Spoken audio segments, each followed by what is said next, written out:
Hello, folks. Welcome back to World War II TV and another day with a double bill. In 10 hours' time, we are going back to Walcheren and the Scheldt Estuary. But right now, we are taking a sojourn to North Africa and the siege of Tobruk.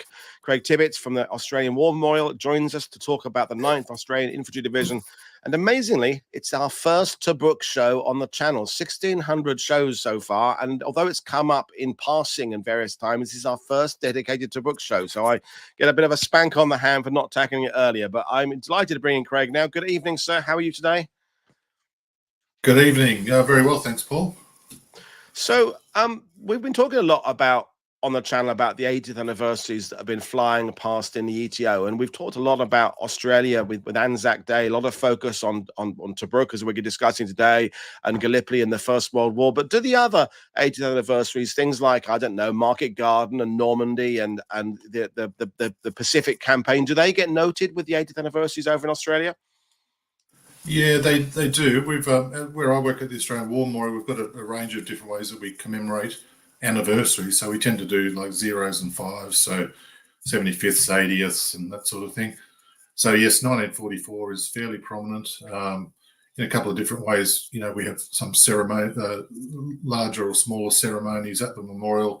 There's the last post ceremony that we conduct every day, and we at the beginning of each year, we try and hit all the significant anniversaries for that upcoming year. So yeah, there's quite a few 1944 ones, and then we also put out some stuff on social media, just reminding people and commemorating stuff in 1944. So yeah, that includes events in the Southwest Pacific, where the Australians were fighting predominantly on land in 1944, but also importantly. D-Day, there were more Australians involved in D-Day than you might imagine, and then of course those in Bomber Command, essentially fighting in the European theatre too. So a lot of 1944 commemorative stuff there too. Well, that's good to hear, because I think sometimes I speak to Australian historians and they're feeling in some ways they're losing the battle to make other things beyond the Tobruk and Gallipoli well known, is that they are the two big ones there. And of course, there's so much more. As you said, they're the Australian air involvement on D-Day and the naval involvement. But, you know, gradually we're chipping away and getting people to know about the lesser known battles. But today it's a big one. Right. So it's Tobruk. So I'm going to hand over to you folks, kind of fire away for questions, but there's lots of slides, lots of information coming. So I expect a lot of them will be answered as the show goes on. We're going to hand over to Craig to take us through this. And yeah, I can't believe it's taken us 4 years to get here, but nevertheless, here we are. So over to you, sir. All right, thanks very much. Okay, I'll begin by saying during the Second World War's North African campaign, which lasted almost 3 years, June 1940 to May 1943, the port town of Tobruk in eastern Cyrenaica, today's eastern Libya, was an important place to hold for both sides. Situated some 630 kilometres from the Allied main base of supply in Alexandria, Egypt, and over 1,000 kilometres by road from Tripoli, the Axis main base of supply. Britain and Italy both had interest in North Africa before the war, and both sought to dominate the Mediterranean. The Italians were looking to expand their colonies in North Africa and hopefully eject the British from Egypt. Egypt was vital to British interests in maintaining control of the Mediterranean, the Suez Canal, and protecting their access to oil in the Middle East and Persia. Tobruk was roughly at the halfway point and the best port in the area that saw most of the fighting in North Africa, especially in the early years. So that's eastern Cyrenaica and Egypt's western desert. It was, in fact, the only deep water port in eastern Cyrenaica. Even though the port's capacity was relatively small, it was still important for both sides logistically, as each sought to push the enemy back. And this was always a problem that dominated the campaigns in North Africa. I think I mentioned this a couple of years ago when I did a presentation for this show on El Alamein. Logistics problems plagued every campaign and was often described as a logistics nightmare. There were great distances to travel and only a few good roads and very little railway. It took enormous quantities of fuel to transport the armies across country, and as the size of both armies grew, this only became more difficult. So controlling what meagre port facilities there were along the coast could really help ease the logistic problem. Not solve it, but ease it somewhat. Tobruk changed hands 3 times during the North African campaign. The Allies, led by the 6th Australian Division, captured it in January 1941. The Axis captured it in June 1942. And finally, the Allies retook it in November 1942 following the Battle of El Alamein. I'm going to concentrate for this talk on the year it remained in Allied hands, the Siege of Tobruk as it became known, which lasted 8 months from April to December 1941. The Australian 9th Division was the main force that held Tobruk during the siege, and their success in holding out brought fame, and Tobruk became part of the folklore of Australia's military history and commemoration. I'll also mention, and I always like to keep this forefront in mind, that while my presentation will focus on the Australians, as was my brief, as was always the case during the entire campaign, the Australians never achieved what they did alone. They were always part of a larger Commonwealth and at times even a broader Allied effort. It really was the British armed forces, all 3 services of, that provided the main strength of arms throughout the campaign during both its darkest and its brightest points along the way.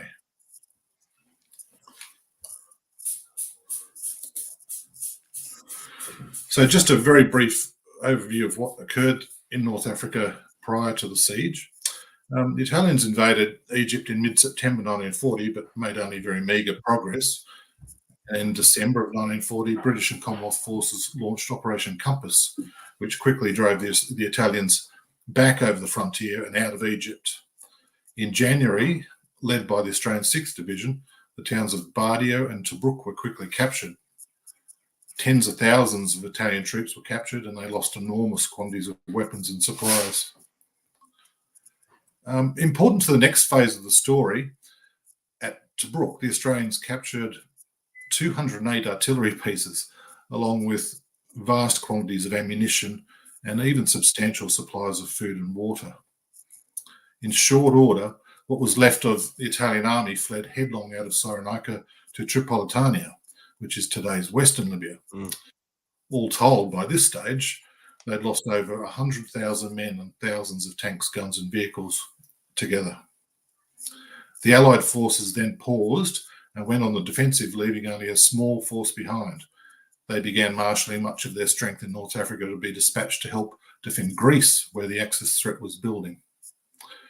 In January 1940, Hitler decided to dispatch a German armoured force to help the Italians.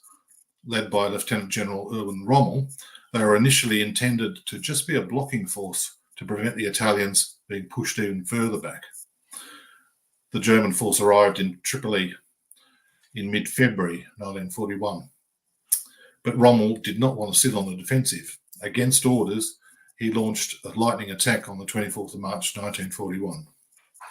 The British forces and the Australian forces then in Cyrenaica, including the newly arrived Australian 9th Division, were routed by Rommel's strong mobile armoured forces, and by early April they were in headlong retreat. The Australians and some British forces went into the perimeter at Tobruk, while others continued eastwards back into Egypt. So that's just a brief. And Craig, just a quick question for you. Do you think that the gains in Operation Compass in some ways gave the Allies a bit of a kind of a false impression of the fighting quality of the Italians? And, you know, when you get to a bit later on and the Italians start sorting themselves out and start using tank destroyers, and as you said, Rommel gets involved, it swings the North African cane back kind of very much in favour of the Axis. So that on paper, the gains in Operation Compass seemed to be good, but in a weird way, they actually were negative as they kind of created a bit of a sense of false optimism. I think more so the fact that when things changed, it changed because they depleted their forces so much to send most of them to Greece. Yep. And they were the enemy thrust came from the Germans, who were far more better equipped, far more competent, far more aggressive. The Italians came in support of the Germans, but they still continued to generally not perform particularly well during 1941. Okay, thank you. Including during the siege. they made up a lot of numbers for the siege during Right. siege of Tobruk, but still it was the Germans that were really the potent force. Okay, thank you. Just that map of the Mediterranean there. As you can see, marked in red there, Tobruk on the Mediterranean coast. It's a port town, good harbour, deep enough to accommodate larger ships. I think, as I mentioned before, the only deep water port in eastern Cyrenaica. The capacity was relatively small to other ports, but it was the only one close to the Egyptian frontier, which you see there is Bardia and Sollum. There were larger ports much further to the west, the main one being Tripoli, and you can see how far that is marked in yellow. That's well over 1,000 kilometres by road. So it's about 730 kilometres from Cairo, the main Alexandria, I should say, and yeah, well over 1,000 from Tripoli. So for either side, it was important that it was being as roughly midpoint of the theatre at that time, although a little closer to the Allies. It would play a role in bringing supplies forward for both sides at a stage where supply lines would be getting pretty long and more difficult to sustain. Tobruk was more valuable to the Germans, I think, as it was the last decent port that they could use before launching into Egypt with a view to capturing the much larger Allied port at Alexandria, then on to Cairo and the Suez Canal.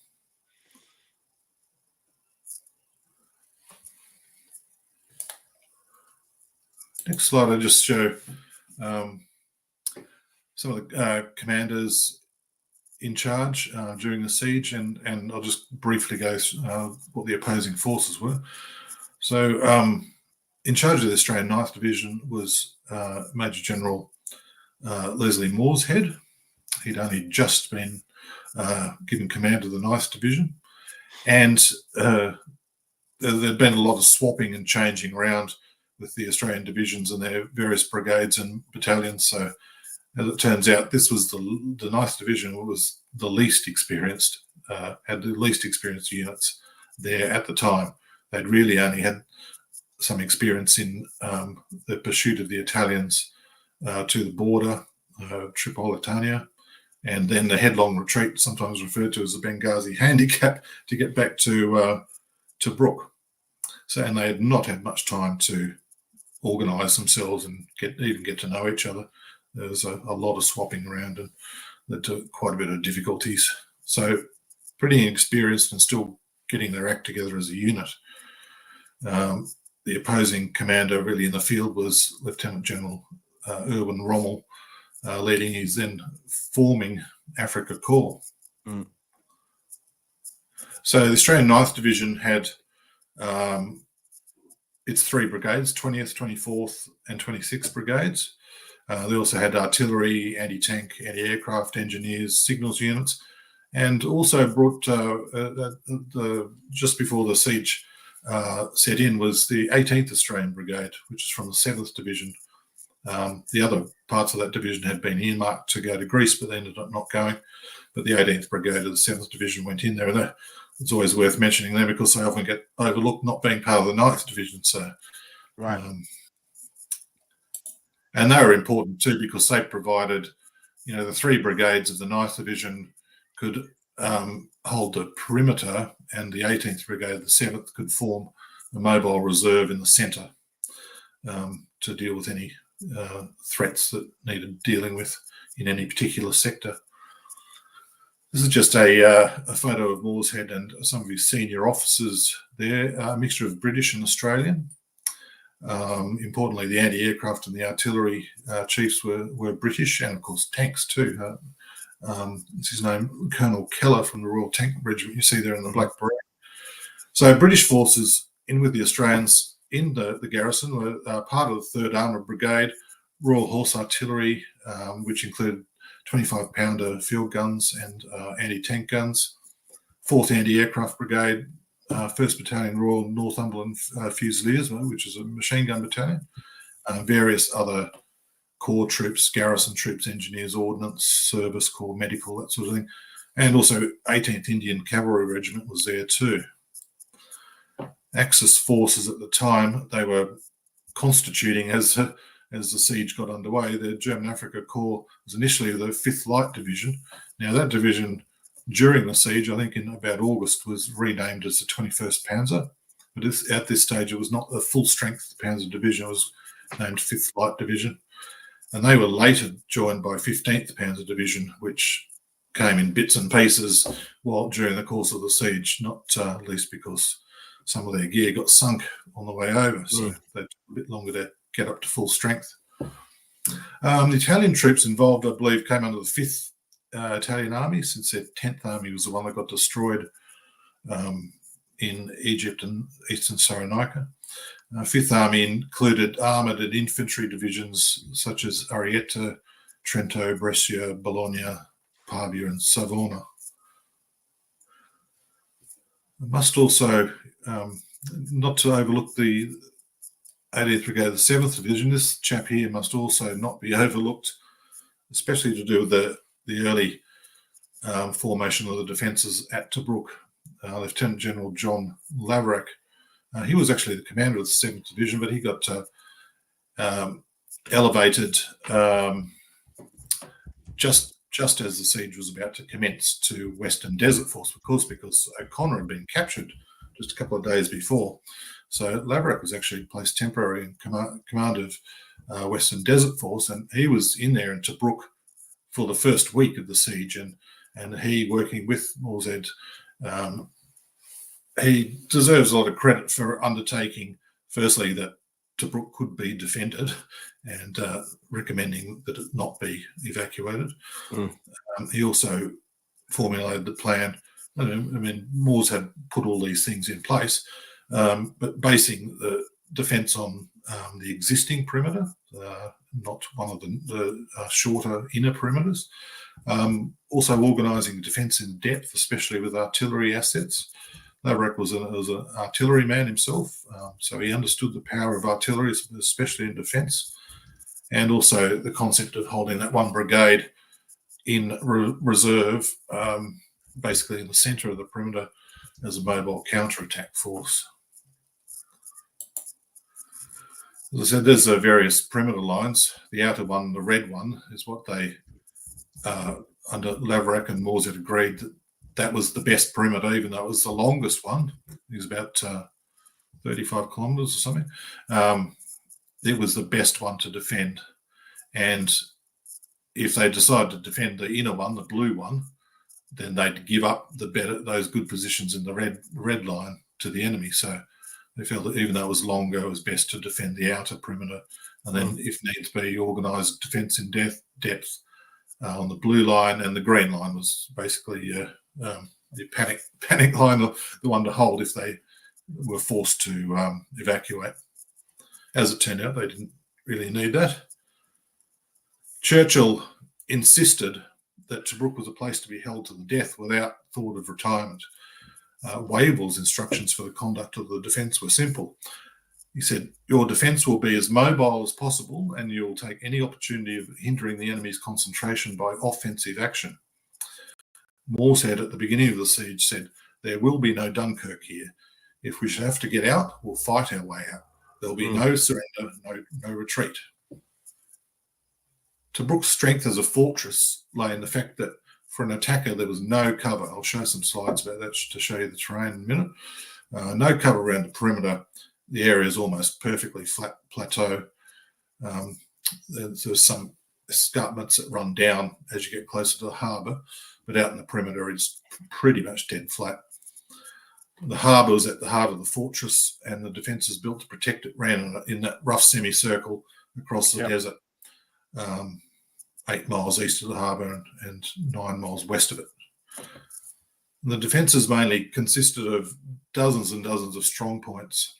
They were arranged in a checkerboard pattern, that's on that red line, with interlocking fire, and these posts were protected by barbed wire fences and anti-tank ditches.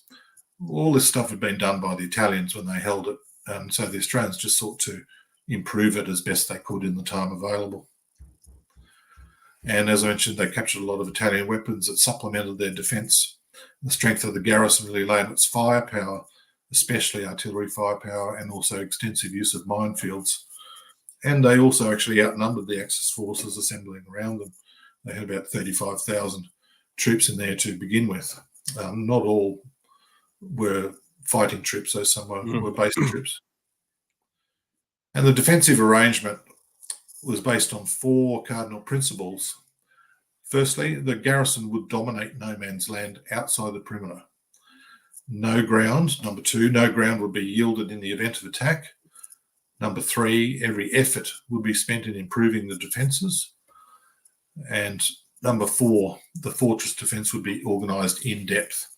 So that meant holding the outer perimeter relatively lightly, but having stronger forces available in depth to respond and stop any enemy breaches in any sector. And the last point was an important difference between when the Italians lost Tobruk in January 1941 and also when the South Africans would lose it in June 1942. In those cases, they lacked defence in depth.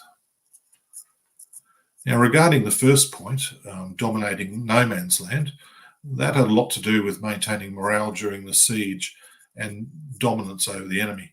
And the principle of turning the tables on one's tormentor, besieging the besiegers.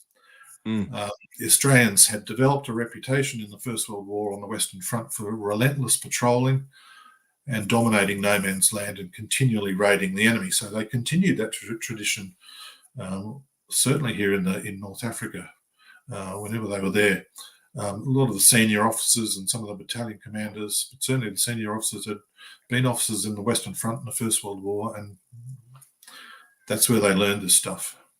And to me, it seems that's a really important psychological thing to conquer, because if you don't maintain that sense of aggression, this kind of Alamo mentality can set in, where you feel that despite you're doing a very good job, it's all doomed to eventual defeat. You know, you're eventually all going to be picked off down to the last person. So that to me, in my reading, is the kind of essential element here, is that never feeling that you're just, it's a matter of time before you're being taken. It's to create this sense that you're in control of the situation.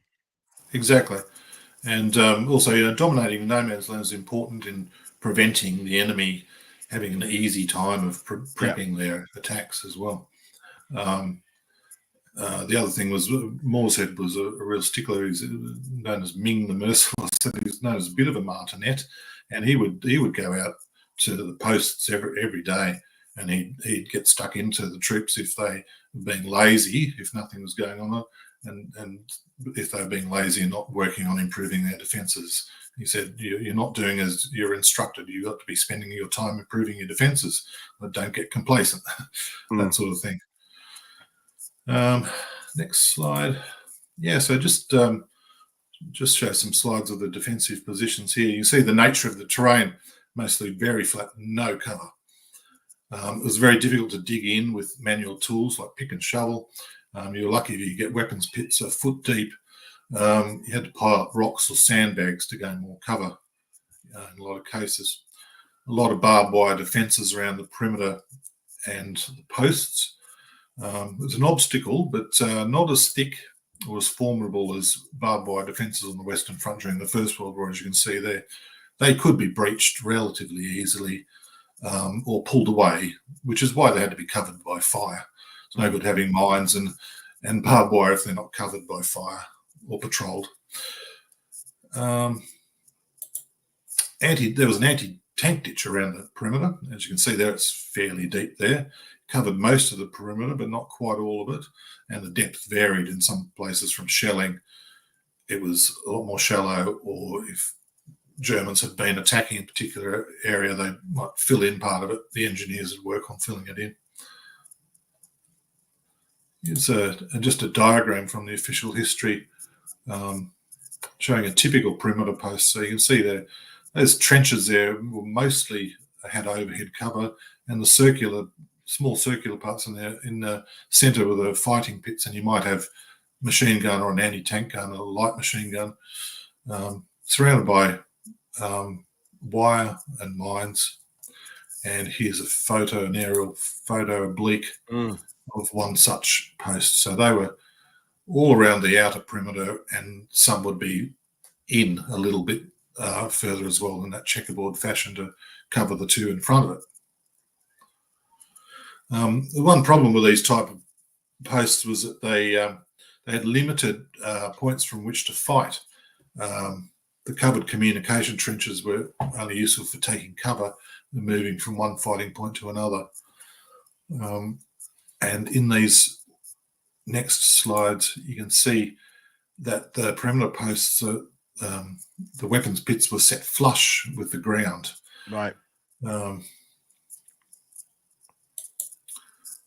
That one's had a little bit of a battering. And this is just an example of the little 2-pounder anti-tank gun, which you might find in some of those posts. Some were incorporated there in the perimeter posts, and others were arrayed back further in depth. Now, the little 2-pounders, they were lacking in punch. They were at least mobile, and they could have some value in their mobility. So the first attack to try and Rommel, as impatient and impetuous and hard driving as he was, he didn't wait very long until they basically had the Australians and British encircled on the 10th of April, which is generally when it's marked as starting, fully enclosed by the on the land side by the 11th. So on the 10th, actually, Rommel's impatience to quickly seize Tobruk before the defence could get set, which was his way. He launched a small force under Major General von Prittwitz, who was actually the commander of the 15th Panzer Division, who arrived ahead of the bulk of his forces. And he launched that straight away on the 10th of April. As his group probed the southeastern defences, you can see indicated the southeastern area where that incursion there with the red arrows is, in that general area. It came under fire from the 2nd 28th Australian Battalion, and also called the so-called bush artillery, which I'll mention a bit later. These are makeshift gun crews using captured Italian anti-tank guns. So Major General von Prittwitz was killed in this exchange. As Rommel remarked later, we probably tried too much with too little. And I don't think he was wrong about that. 2 more days of probing the defences, Rommel gathered a more powerful mobile armoured force with supporting infantry. They confidently expected a walkover and a rapid push through to the defences to capture Tobruk and the port and the town. And this became known as the Easter Battle, occurring on over the Easter weekend. Instead, it ended with an Axis force being routed, which is something they were not used to. So on the night of the April 13th, going into Easter Sunday the 14th, nearly 40 German and Italian tanks forced a breach in the outer defences, marked on that map by those red arrows. But efforts to push on were halted mainly by British and Australian artillery and anti-tank guns. The supporting German infantry especially made no ground. As soon as they tried to move forward, the Australians who had allowed the tanks to pass manned their positions and shot the infantry down.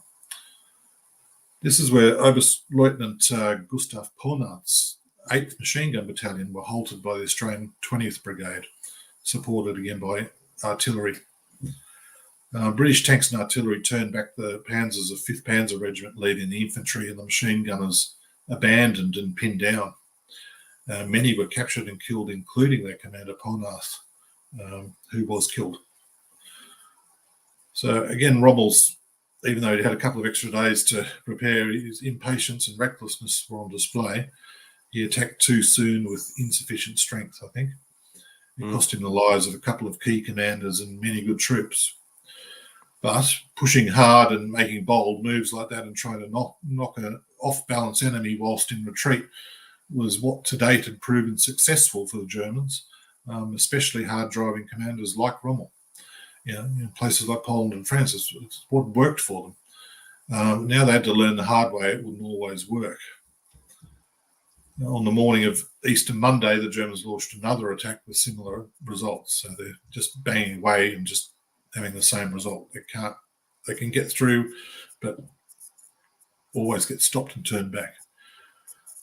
the combined force of artillery and tanks lay waiting for them. They were hit with just about every calibre of weapon you can imagine, and the fire of 25-pounders at almost point-blank range was especially devastating, even for their heavier tanks. And so once again, they retreated in confusion. So that period of 4 days over Easter ended Rommel's first and, as I said, somewhat premature attempt to capture Tobruk. That night of the 13th of 14th, the first night of the attack, saw many acts of bravery, but one that stood apart. Germans probed the Australian defensive position near post R33. There was a strong point garrisoned by Corporal Edmonson's platoon. Under cover of darkness, some 30 Germans infiltrated the barbed wire defences, bringing machine guns, mortars, and 2 light field guns in. So his section commander, Lieutenant Austin McKell, led Jack Edmonson and the 6-man section in an attempt to repel the intruders. But as they charged the German position, Jack Edmonson was badly wounded in the neck and the stomach. But he went bravely on. At the battle's climax, Jack defended his platoon commander against 2 German attackers, one who had hold of him and the other who was about to run him through, and Edmondson killed them both. Then went on to kill a couple more Germans before he succumbed to his wounds and had to be evacuated back to the post. Edmondson was in a bad way, but he was unable to be evacuated for better medical treatment due to the continual heavy fighting that went on all night and all the next morning. And about an hour later, some 200 German infantry attacked them and established a bridgehead in the defensive line. But the fierceness of the Australians' defence helped thwart the main attack. Ultimately, the attack failed, with the German tanks being mauled and forced to retreat, with heavy casualties. So, for his exceptional bravery and valour, Jack Edmonson was posthumously awarded the Victoria Cross, and he was the first Australian in the Second World War to be so decorated. Mm. And a viewer, Brad, said that an early awarding of that Victoria Cross helped the morale of defenders. Would you agree that it comes at a good time? If they need any other kind of reason, incentive of the importance of what they're doing, a VC kind of brings that attention on the division as well as the individual, doesn't it? Yeah, I guess it may do. I'm not aware of any sort of writings or personal accounts of stating that specifically, but yeah, look, on the one hand, yeah, I guess they would be proud that somebody in their division or their battalion or whatever had won a VC, but by the same token, sad that they'd lost him, and also brings home the reality that there's tough fighting and people are getting killed. But the recognition of a VC, I think that's something anyway. And we had a question about the typical age of the Aussies in the 9th Infantry Division, because I mean it's a war-raised unit, so is it a mixture of kind of everybody, or is it their particular kind of at this early stage in the war? Yeah, it was quite a mixture. Ranging from those in their late teens through to those in their 40s. Right. As the war progressed, the older guys tended to not remain at least in the active combat units, and the age, I think, tended to come down a bit as the war came on. But certainly early, like in 1940 and perhaps going into early 1941, there's still quite a few older blokes there. So quite a broad range. Okay, thanks. Then on 16th of April, Rommel personally led an attack from the west of the perimeter with the Italian 132nd Armoured Division, reinforced by the 62nd Infantry and 102nd Motorised Division. So there's a mostly Italian attack. There on the western perimeter, the 2nd 48th Australian Battalion counterattacked and took 803 prisoners, virtually an entire unit. In the morning, the 132nd Armoured Division at Ariete attacked again, and some tanks reached the most advanced Australian posts, found their infantry had not followed, and retired after 5 tanks were knocked out. It was at this stage that we were seeing a lot of Italian troops being captured yet again, and quite a lot of bad blood is evident between the Germans and the Italians. Basically, the Italians suggesting that the Germans are leaving him in the lurch or sending him on suicidal missions, and the Germans being frustrated that the Italians are not really putting in a decent effort on some occasions. Just wanted to mention the dealing with the tanks. The Australian infantry manning the perimeter posts were instructed to not attract the attention of enemy tanks, rather stay down in the weapons pits and foxholes and allow the tanks to pass over them. British troops, the tank troops, had showed them how it was safe to do so, and they practiced having British tanks roll over their positions just to demonstrate that it could be done. They weren't going to get squashed necessarily unless they panicked and tried to get out. It was not without some danger, though. I mean, if German tanks coming towards you, if they happen to spot you, which is why it's important to sort of not attract their attention, you know, a tank could run over a weapons pit or a trench and cave it in, and it's a pretty nasty way to go. So it required some nerve. The Australian infantry would then emerge from their holes once the tanks had gone past and engage the enemy infantry, who were supposed to follow and accompany their tanks. And this would usually result in their being stopped with heavy casualties and pinned down. And that left the German and Italian tanks vulnerable going forward without supporting infantry. As they pressed on next to the Axis, armour would encounter Allied anti-tank guns, field artillery and tanks, arranged in depth and soon attacking from multiple directions. And this was enough to turn the Axis tanks back and force them to retreat. Some of the Allied tanks and anti-tank guns were only 2-pounders, which I mentioned before, but they couldn't penetrate frontal armour of the most of the German tanks, especially the heavier ones. But they were manoeuvrable and they could work around to the flank and the rear and damage or immobilise tanks. And as mentioned before, the bigger guns, such as 25-pounders, firing on a flat trajectory, could easily destroy any of those enemy tanks.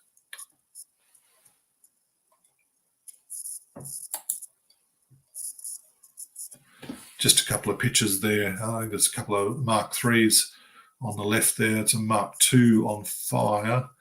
I presume the Mark II on fire is something that's been salvaged, or they've just tested out a petrol bomb or Molotov cocktail on it. So it probably wouldn't still be on fire if it had been knocked out some hours before during the night time or something like that. The bush artillery, as I said, over 200 Italian guns of varying types had been left behind.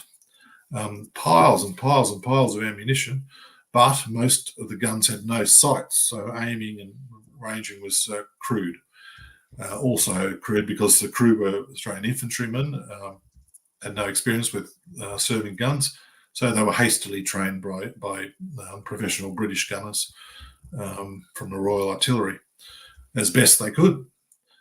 Some of the guns were fired at a distance by a long rope as well, because they were considered suspect, a bit unreliable. They might blow up, so just for safety.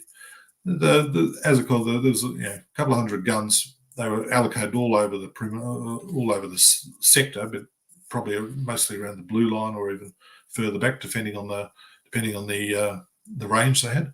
And they really just helped add volume to the artillery barrages and defence in depth. Really, the more accurate. Well, if you've got it, use it. Yeah, exactly. You got the guns and you got piles of ammo. Just blast away and let the Royal Artillery do the aimed shooting, I think was the idea.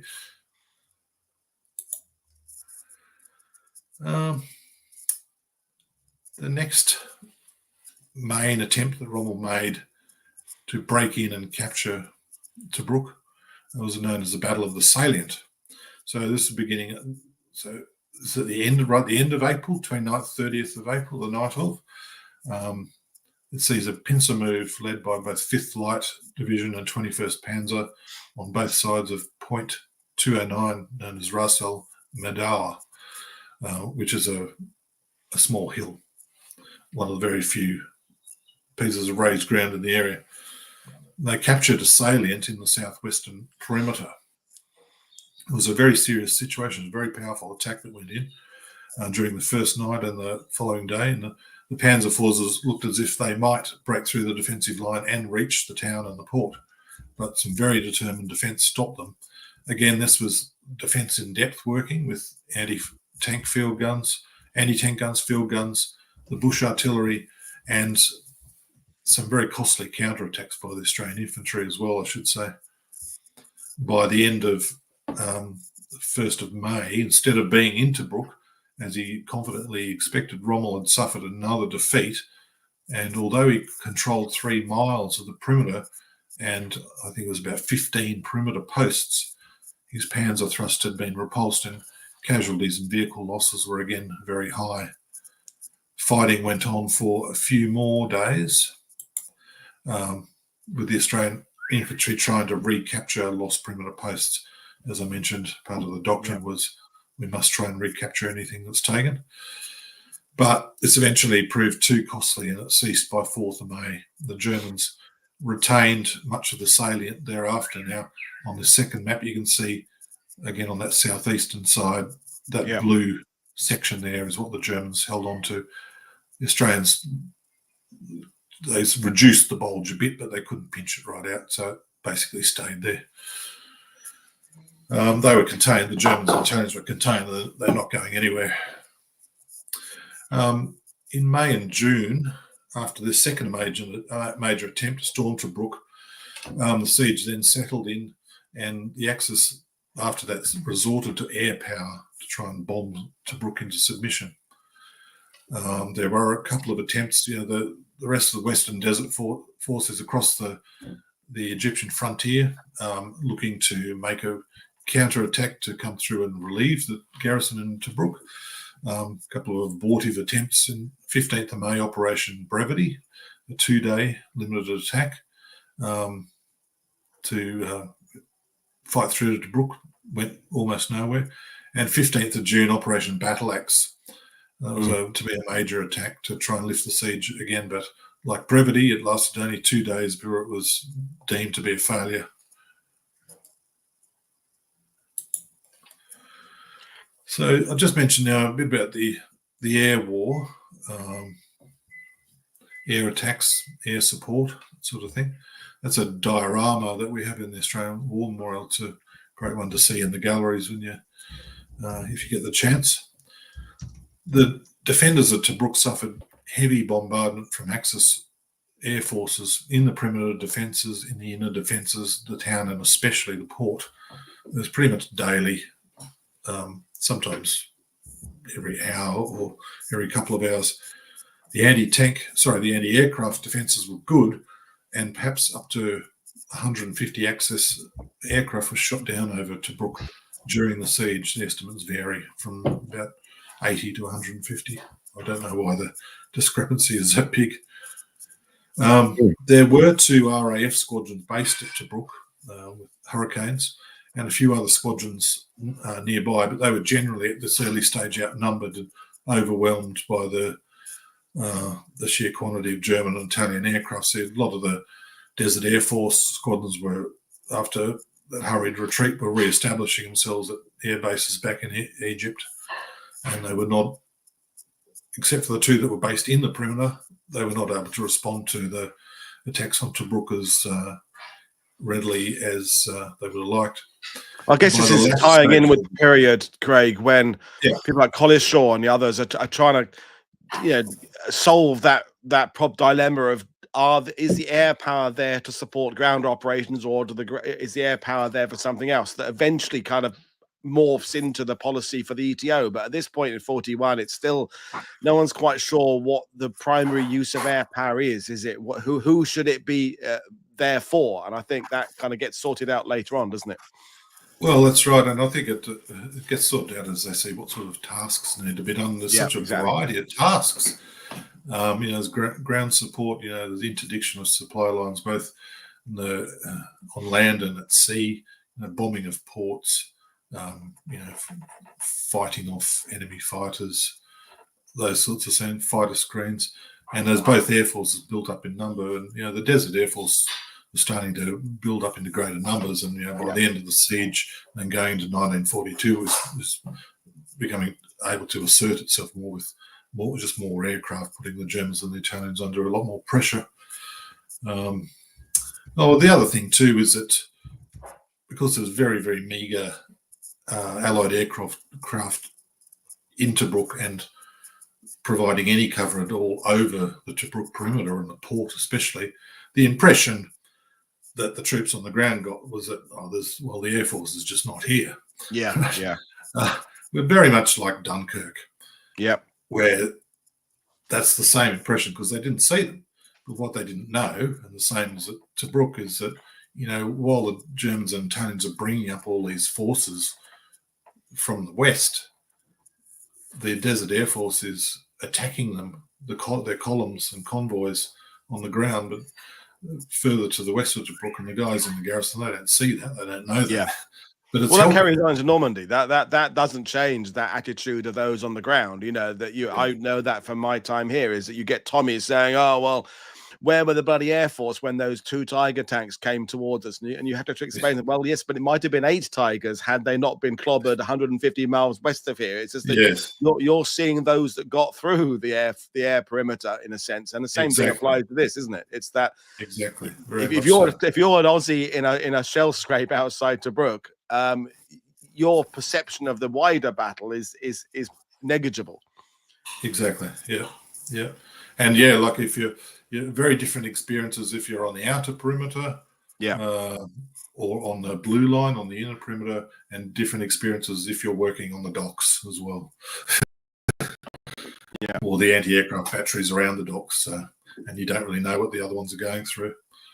Just a couple more slides here of just relating to the air war, air raids, Stukas, Ju-88s, that sort of thing, a lot of Italian aircraft, searchlights and tracers going up from the port during the nighttime raid. So raiding day and night. That's the other thing you got to remember with some of these ports that have pretty limited capacity, even the ones that have bigger capacity, they're all getting bombed. So none of them can really operate at their full capacity anyway, because they're constantly trying to repair the damage of getting bombed all the time. There's a section of the town there that just had been hit, so some of it turned to rubble. Another thing I'd like to emphasise too was patrolling, an important feature of the Australian infantry's defence in Tobruk. Now, there's a few slides here just to give you an idea. Now, you have to understand that these photographs are taken in day, but the reality is most of the patrolling happened at night time, so there's no photos of that. But just to give you an idea of the sort of terrain and that sort of thing, going out through the wire, sometimes only a short way to just patrol, dominate no man's land, sometimes going quite a long way with larger forces, even including Bren gun carriers, trucks, that sort of thing, to raid more substantive enemy positions, keep them off balance.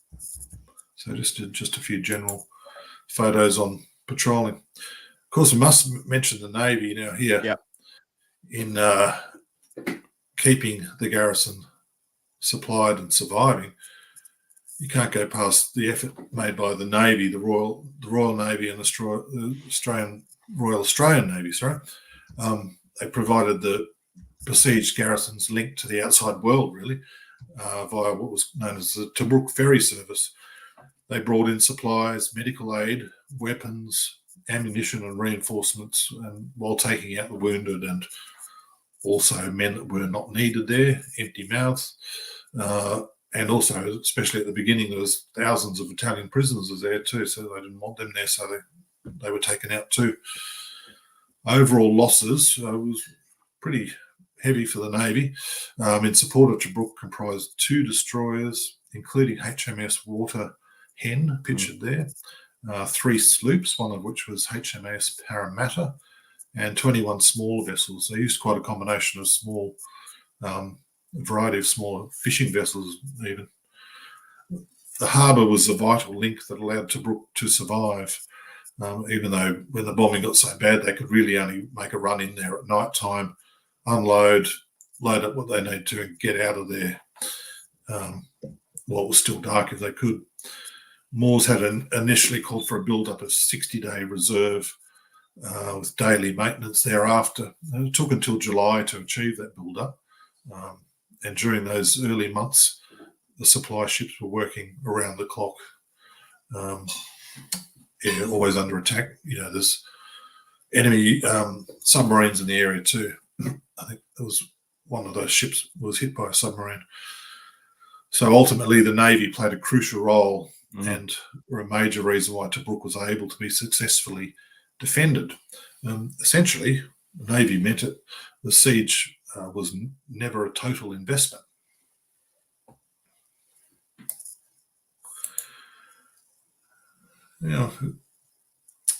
Probably all heard of Lord Haw Haw, the former British citizen, William Joyce, known as he became Lord Haw Haw, notorious broadcaster of Nazi propaganda during the war.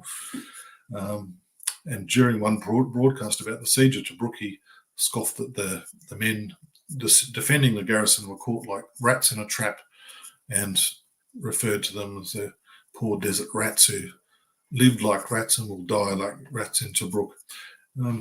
As is the Australian way, self-deprecating in some ways. The Australian soldiers loved the term rats of Tobruk, and they defiantly adopted the term as a badge of honour, and in some cases literally as a badge, as you can see by those two unofficial rats of Tobruk medals there. So they turned those derogatory comments back against the enemy, and they're proud of their new name. It's interesting, Craig, because at one point on the channel, I'm going to do a show about